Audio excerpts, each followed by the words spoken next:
How's everybody today? Pete here at Spawn Fly Fish. We have missed you guys last couple of weeks, but we've been grinding and busy bringing you some amazing new products, and that's what we're going to talk about today.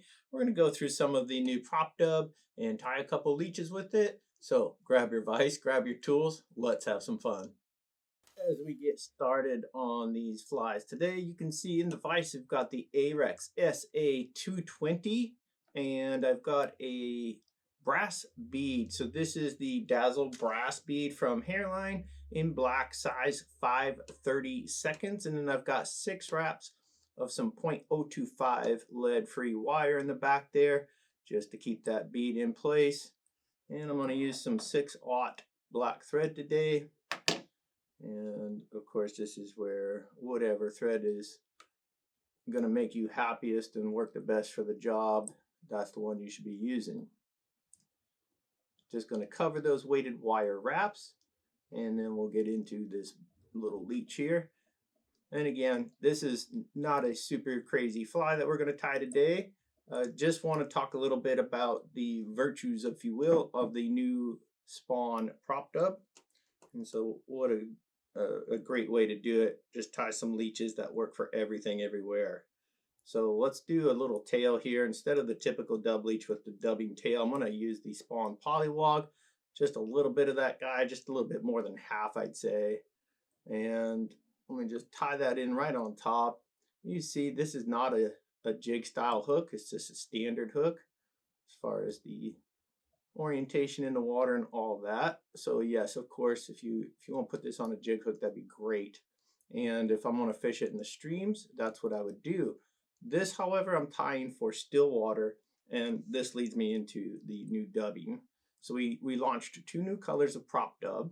One is Coho Disco, and I'll show you that here momentarily. And the other one is called Franken Lime.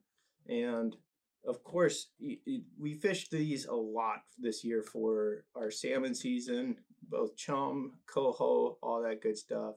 The cutthroat that happened to still be in the river absolutely hammered this stuff. But I think where the magic underlying the hidden gem of this dub is going to show up is in Stillwater. So here's a look at some Coho Disco. I've got a nice stack here, ladder if you will. I'm just going to slip that into my dub loop, and this one's going to be pretty well packed as far as quantity of dub here. I want it to really show up on camera as we tie this and all that good stuff. So I might not utilize all of this dub in this fly, but we'll see. So there we go. Nice big ladder. I'm just going to get that spun up. And as far as how long my ladder is, it's just shy of 4 inches. I'd say it's substantial. It's a lot of material. Again, we probably won't use all this, but let's talk about this dub. So Prop Dub. In this loop that it's in now, if I were using less of this material, of course, and let's say I was going to throw in a bunch of feathers and begin this as a shank for a feather changer even. If you just use a 1/2 inch of this loop right here and really filled that in with a substantial amount of dub, you would get this prop effect because there is so much flash, especially this UV flash loaded in here, that it gives it a stronger core structure. And I'm just going to start wrapping now. I did brush out that loop a little bit. Sorry, I'm trying to yap and tie. That's a tough combo. Chewing gum and walking equivalent for a fly fisher, fly tire. Anyway, let's wrap this as we go here. So what's in here are namely colors that coho and other salmonids just can't help but put their mouths around and grab it and chew on it. Like, there are reactionary colors, and so this is based off some of my favorite color schemes or colorways for catching salmon species.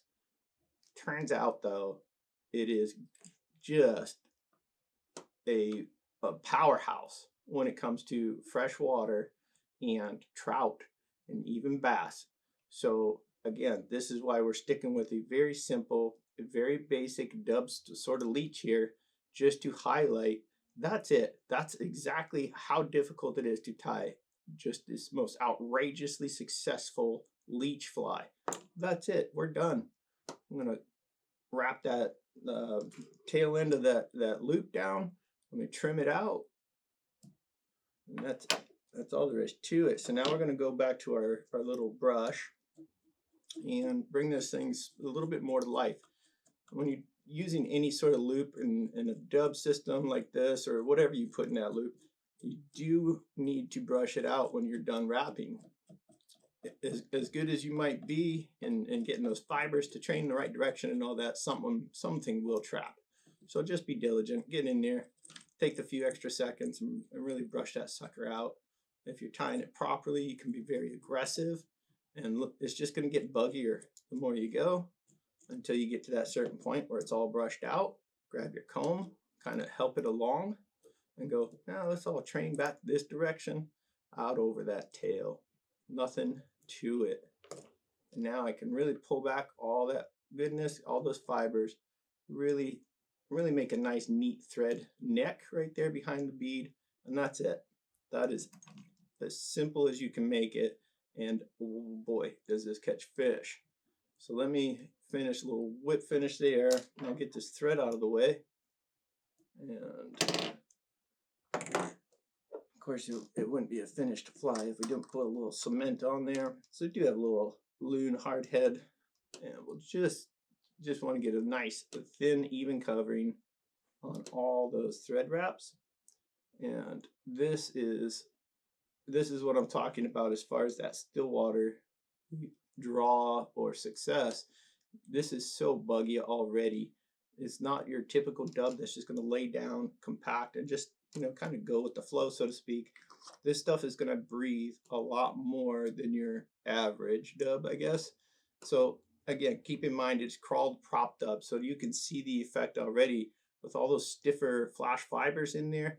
Keep it small, get a feather in front. It's going to prop that feather, and what does that do? It gives your fly more breathability as it's coming through, right? So a leech is going to sort of compress as it's moving, and then it absorbs, brings in water, and then shoots out water as it goes again. And so you really want to exaggerate that breathing or intake output sort of motion that they have. And again, prop dub, and make it just that much easier for you. Here we go. Wash, rinse, repeat. We've got another SA220 from Ahrex. Same bead, the Dazzle brass in black, size 5, 30 seconds. And for those that missed that first one, we've got 6 wraps, 0.025 lead-free wire on there. So let's get this going. And again, that first fly we just did was the new Prop Dub in Coho Disco. And one thing I did forget to show you is what it looks like under the UV light. I don't know how good the camera will pick this up. If you go to the website, you can see a side-by-side comparison photo. Really highlights how much bounce of light this thing will give. So there it is, but let's hit it with some UV light and see what it does on the camera there. Yeah. So as you're sitting there on the bottom of the river, minding your own P's and Q's, and then this thing comes swimming by you. Are you kidding? If I'm a fish, I'm eating that twice. All right, back to the biz. Here we've got another spawn Polliwog tail, and these are sort of the Snickle Fritz tails, meaning as we package and sort, these are the ones that don't quite make the grade, and so they end up somewhere in a container near the dye lab, and voila, I get to play with them. So there's our Polliwog tail. And again, you know, in keeping with the spirit of materials that flat out catch fish without you needing to do much, spawn Polliwog tail. Live it, love it, just don't bootleg it. So there we go.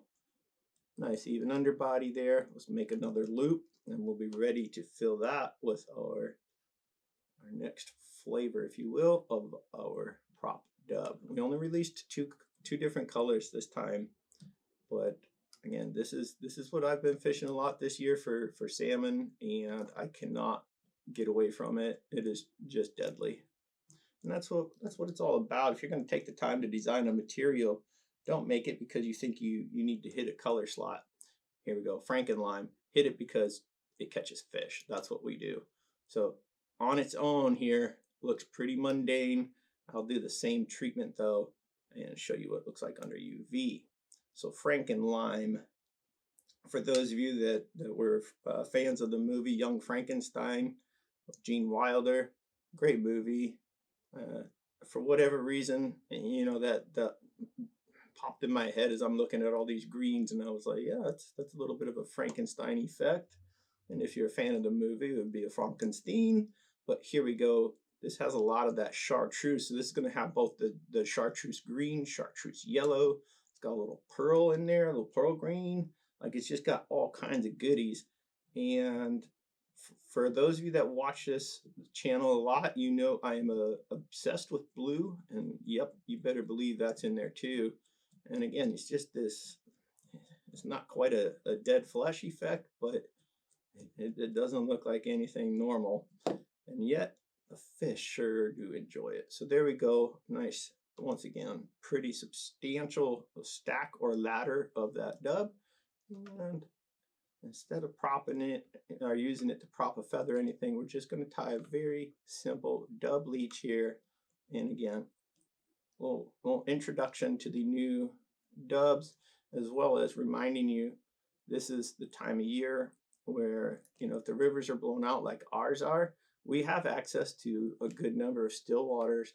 And man, you know, I think we sometimes take for granted how much moving water we get to fish, but it's a fun day going out there. And you know, whether you're stripping flies or watching that indicator, whatever it is that you like to do on still water, man, sometimes it brings you back to being a kid again. At least it does for me. And I think that's important in our fishing adventures, is to remember that this is supposed to be fun, much like tying flies. Yeah, of course we're tying flies to go catch a fish, but if it's not enjoyable, wow, there's a bowling alley somewhere around you. Like, you can find something that is more interesting and floats your boat, so to speak, and just buy flies from somebody that happens to really love doing it. All kinds of things. But if for some reason this is what makes you happy, like it does for me, well, great. Then we're in the right spot. You're on the right channel. You're watching the right stuff. So congrats. And if you have purchased any of this dub, a huge thank you to all of you. And I'll just tell you this, the fish are always the last critic, right? And they're gonna, as much as they're gonna be begrudged, they will say, wow, that was a spicy one, but thanks for putting that in the water. Go ahead and toss me another one. I'll forget about it in 30 seconds and eat it again. So we love these critters. So there you have it, brushed out now. Got that Franken Lime. Just want to really solidify that thread neck and get it wrapped down. And here's our whip finish. Just doing one whip finish on there today, just for the sake of time. But we will come in with a little bit of Loon hardhead. I don't see going through all that effort to make a beautiful fly and then not making that last ditch effort of go ahead and throw some cement on those thread wraps. There we go. Nice even coat, nothing crazy. And now the reveal, if you will, the fun part. There's our semi-tame, if you will, Franken Lime leech, and then let's do the deed. And now you've got some UV light hitting that sucker. Look at that. That is so reflective, so bright. There's no way they're not going to see that thing. So there you have it. We've got the new spawn dubs, new spawn prop dub in Coho Disco, with all those beautiful purples, pinks, and blues, and in the Franken Lime with the chartreuse and kisses of blue. And that's it. Lots of success and lots of fish coming to the net. I hope you guys enjoyed. If you did, by all means, please hit like, please hit subscribe. We will see you all on the water.